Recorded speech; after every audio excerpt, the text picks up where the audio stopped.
Grabe mga ka-dreamers, nagbibiyak na nga pala si Namang Lando rito na mga kawayan na gagamitin sa pagpapabakod ko nga rito sa aking unang lote. Bale, palalagyan ko ng bakod mga ka-dreamers para naman kahit papaano ay magkaroon na nga ito ng privacy. At saka mas maganda naman talaga kapag may bakod ang iyong lote kasi mas napapansin mo kung gaano nga ba ito kalaki. Ako kasi mga ka-dreamers yung tipo ng tao na hindi na-appreciate nga yung laki ng lote kapag walang bakod. Sapagkat sa totoo lamang naliliitan ako kapag walang bakod ang lote. Ay dagdag pa nga napakarami din naman nating mga kapwa ka-dreamer na nagsuggest na ka-dreamer palagyan mo ng bakod ang iyong lote para mas maganda. Sa totoo lamang mga ka-dreamers, dati ko pa talaga ito nais palagyan ng bakod. Kaya naman after ko nga na mabili ang lote na ito tapos mapagawaan ng kubo ay nagpasimula na nga ako sa pagpapabakod noon. Subalit hindi na nga natuloy kaya naman ang nangyari ay bawat poste na lamang sa kantuhan. Kaya naman kung inyo mapapansin mga ka-dreamers, itong aking 200 square meters ay mayroong 6 nga na poste. Hanggang dyan lang yung nagawa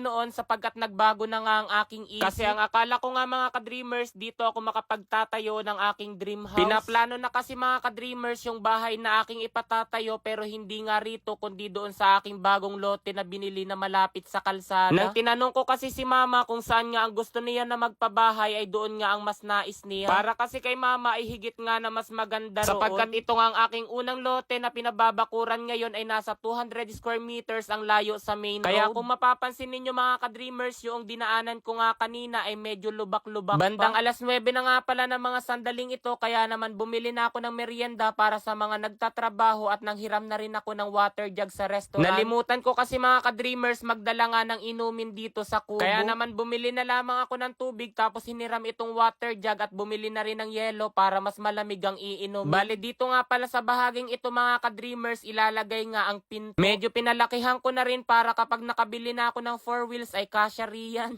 Kahapon ko pa pinlano na magpabakod nga sa kanila pero hindi pa pala ako nakabibili ng pako. Kaya naman habang nagyayas-yas pa nga sila roon ng kawayan at nagtitirik ng poste ay nagbili na rin muna ako. Tapos pagdaan ko rito mga ka-dreamers sa bahay, kararating lamang din ni mama galing sa palengke. Kasunod naman noon mga ka-dreamers ay dumating na nga pala yung paggagawain ko nga nitong aking bintana sa ikalawang kubo. Bali kinuha niya lamang sa ngayon ang sukat at babalik na lamang para magkabit. Pagkatapos naman noon ay bumalik na nga ako rito sa unang lote kung saan nga ako nagpapabakod. Dahil dalawa nga mga ka-dreamers ang nagagawa kaya naman medyo mabilis. Sapagkat nagsisimula na nga sila ngayon sa pagkakabit nga nitong bakod. Bali sa ngayon nga pala mga ka-dreamers, kung mapapansin ninyo ay napakadalang ko nga na makita sa video. Kasi nga sa mga sandaling ito ay ako rin lamang din ang nagvi-video. At baka nga may nakamimis na diyan sa akin kaya naman ayan gumawa na ako ng paraan para makita ninyo. Nagkunwari ako riyan na nagtatabas-tabas para kahit papaano kapag nakita ninyo ay may ginagawa. Abay mahirap na baka mapansin pa yan ng bashers na napakatamad ko naman at hindi ako tumutulong din. Sa totoo lamang mga ka-dreamers, wala ako riyang alam kaya nga kumuha na lamang ako ng manggagawa. Sa mga nagsasabi nga pala kung bakit kawayan lamang yung aking ipinabakod ay ito po kasi yung mas gusto baka ko. Nakalilimutan ninyo akin tong lote kaya naman ako yung masusunod.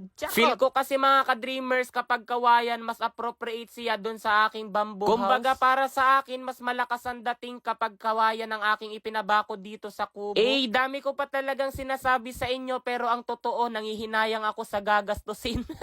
May pupuntahan nga pala ako ng mga sandaling ito kaya naman hanggang dito lamang mga ka-dreamers ang aking na-videohan. Syempre sa susunod na update ko sa inyo ay ipakikita ko ang kabuuan. Ay hala hanggang dito na lamang. Grabe mga ka-dreamers, ang dami nagtataka kung saan nga ba ako kumukuha ng pampagawa ko ng dream house. Dito lamang iyan kay PH Rush. Kasi rito, kawi-withdraw ko lamang ng 100,000 pesos. Tingnan nyo, ipakita ko sa inyo kung paano kumita rito ng napakadali. Dito, Super Ace dito ang madalas kong laruin. Yan, play. 600 400